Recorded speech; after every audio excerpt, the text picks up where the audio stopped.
এটা হচ্ছে class 7-এর physical science পরীক্ষা, ঠিক আছে। ফুল মার্কস হচ্ছে 30। তো প্রথম প্রশ্ন হচ্ছে, ঘষা কাচ একটি ঈষৎ স্বচ্ছ মাধ্যম। তরল থেকে বাষ্পে পরিবর্তিত হওয়ার ঘটনাকে বলা হয় বাষ্পীভবন। প্রতিবিম্বের পার্শ্ব পরিবর্তন হয় বিয়ের। চুম্বকের উত্তর মেরু দক্ষিণ মেরু যোগ করলে যে সরলরেখাংশ পাওয়া যায় তাকে চৌম্বক অক্ষ বলে। একটি অচৌম্বক পদার্থ হলো কাঠ। ফারেনহাইট স্কেলে বরফের গলনাঙ্ক হচ্ছে 32°। কোনো সমতল দর্পণে আলোকরশ্মির আপতন কোণ 30° হলে প্রতিফলন কোণ হবে 30°। চুম্বকের বিপরীত মেরু পরস্পরকে আকর্ষণ করে। সিরিয়াস পদ্ধতিতে বরফ গলানোর নিতে হবে 80 ক্যালোরি পার গ্রাম। আলোক রশ্মিগুচ্ছ একটি বিন্দুতে মিলিত হলে তাকে অভিসারী আলোক রশ্মিগুচ্ছ বলে। সিনেমা পর্দায় বিক্ষিপ্ত প্রতিফলন হয়, ঠিক আছে। তোমরা 3-এর উত্তর ছবিটা একবার দেখে নাও। গণমাধ্যম থেকে লঘু মাধ্যম।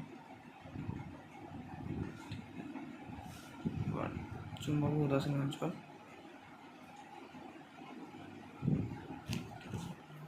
এটা গেল ফিজিক্যাল সায়েন্সে। লাইফ সায়েন্স,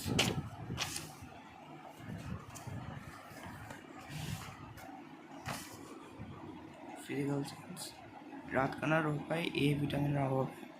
একজন ব্যক্তির BMI 24 হলে তার স্বাভাবিক ওজন আছে। শর্করা জাতীয় খাদ্যের প্রধান উৎস হচ্ছে ভাত। আলুর স্ফীত কন্দমূলে রূপান্তরিত মৃদুগত একটি যৌগিক পত্র হলো তেঁতুল। পাতা একটি গুচ্ছিত ফল। ওটা আমি ভুল করে যৌগিক ফলে আন্ডারলাইন করে দিয়েছিলাম, তো কেউ যৌগিক ফল করবে না, তবে গুচ্ছিত ফল।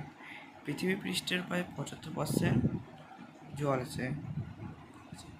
গাছের খাদ্য তৈরি প্রক্রিয়াকে বলা হয় সালোক সংশ্লেষ। শ্বেতসারের সরলতম অণু হলো গ্লুকোজ। ফ্যাটের দ্রবণীয় একটি ভিটামিন হচ্ছে এ। গলগণ্ড রোগটি হয় আয়োডিন ভিটামিনের অভাবে। মূলের ডগার টুপির মতো অংশটি হচ্ছে মূলত্র। মূলরমের একটি কাজ হলো মাটি থেকে জল শোষণ করা। সস্তা বিরিয়ানিতে মেশানো হয় মেটানিল ইয়ল। তোমরা এই ছবিটা দেখে নাও আপনার। এটা হচ্ছে একটি আদর্শ পাতার ছবি, ঠিক আছে।